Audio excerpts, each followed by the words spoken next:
My name is Richard Labi, and I'm studying MSc Media and Communication at the Brunel University, London. The topic for today's discussion is to either argue for or against the statement.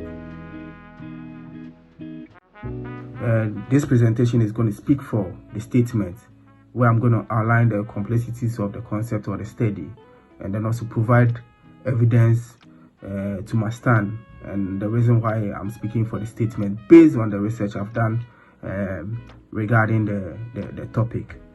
So this presentation is actually divided into three parts. I have the introduction, and then the main body, that's the content, and then the final part, which is the conclusion. So I'm going to start with the introduction by defining a bit of social media. Social media is a platform usually for engagement. Where people go and chat friends, meet new people, and also to the extent of dating. And the bigger picture is others use for business. It's become like an e-commerce platform where people can actually go and sell their product as well. Then also a lot of people goes to social media platform for information and updates on some subject or some discussion.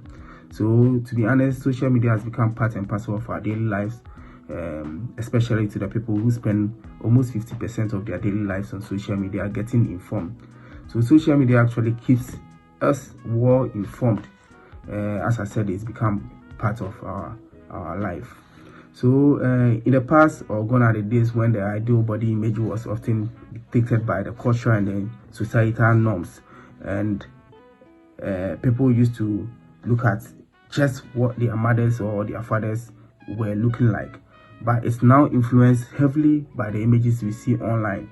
When I say online, the likes of TikTok, Instagram, Facebook, and all those ones.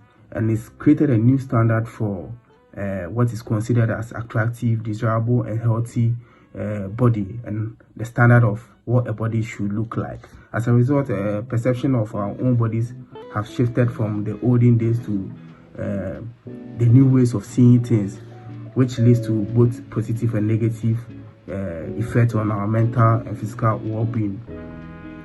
So I'm going to provide example. We've got a couple of a lot of influencers or models who actually post their pictures or videos on social media, and because they've got a lot of influence on the people who consume their content, these users tends to follow whatever they are posting, and it's actually being considered as the standard body for people.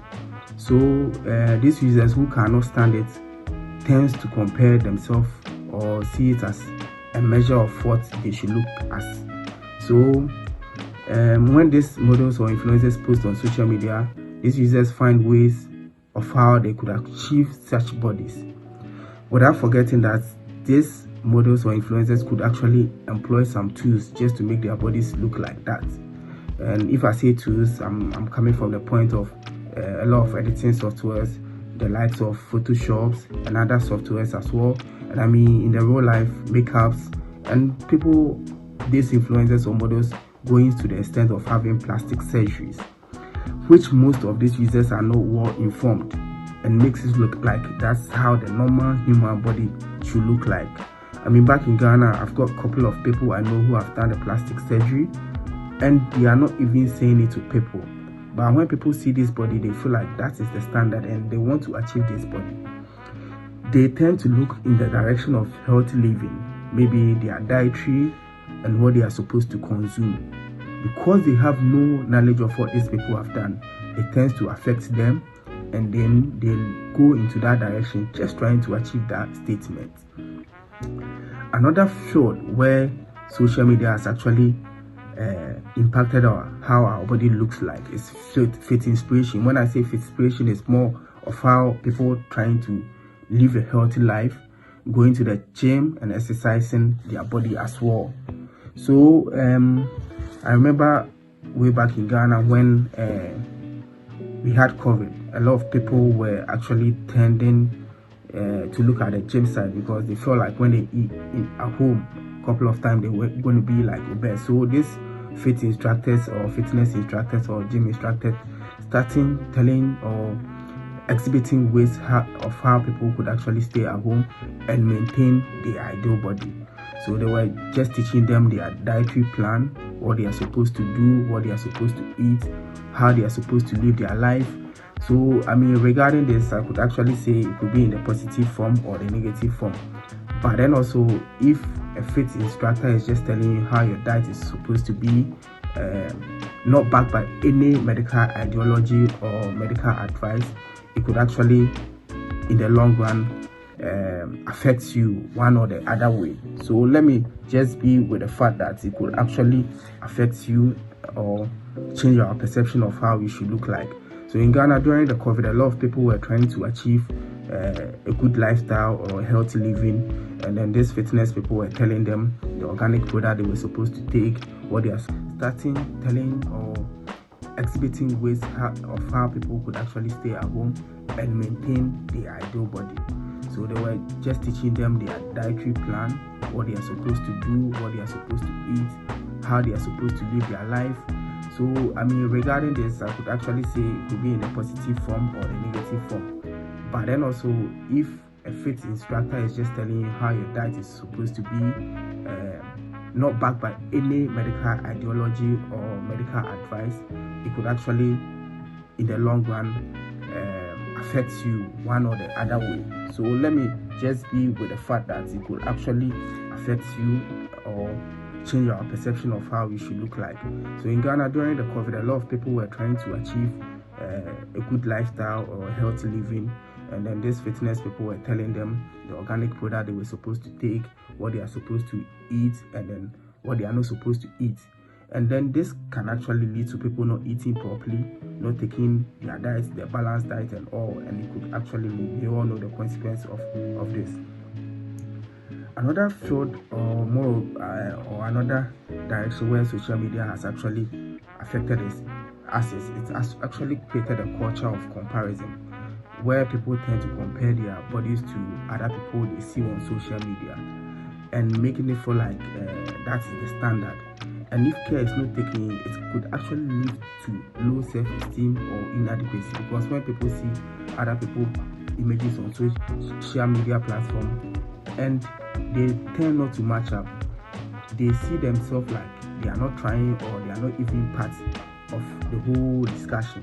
So they tend to have lower self-esteem, they become inferior, and it affects their physical and mental well-being. However, they don't know even how these people actually achieve whatever they are discussing. Finally, I just want to talk about the platform for positivity movement on social media platform. This positivity movement for acceptance and how our body looks like, and the love for our body types, regardless of how the society is going to see us or what the beauty standard should look like. I think this body positivity movement on social media platform has become a very good platform where people accept themselves for who they are and love themselves for who they are. So on top of the whole discussion, social media has actually impacted our lives either positively or negatively. But where I sit now, I would say has impacted our life more negatively, because people tend to follow what they are not supposed to do. I think there are a few instances where we've had a good platform where people follow the good routines, such as the healthy living and then also the fitness living. So I believe there are so many things that social media platform, being TikTok, being Facebook, being Instagram, has actually affected the life of people or their users, because especially those who have got influence on their followers. And in conclusion, I'm going to say social media is significantly, or there's evidence that social media has affected our relationship with our bodies. It's actually created a new standard of beauty, a platform for comparison, and then brought in a lot of tools just to make people look good of themselves. And this effect can either be positive or negative, depending on whoever is consuming that content at a particular point in time. Because if people are educated and they understand what they are consuming, they know what they are supposed to follow and what they are not supposed to follow. So as we continue to navigate through this digital space, that's the social media, it's important for us to be mindful of what we are going to consume and what we are going to follow.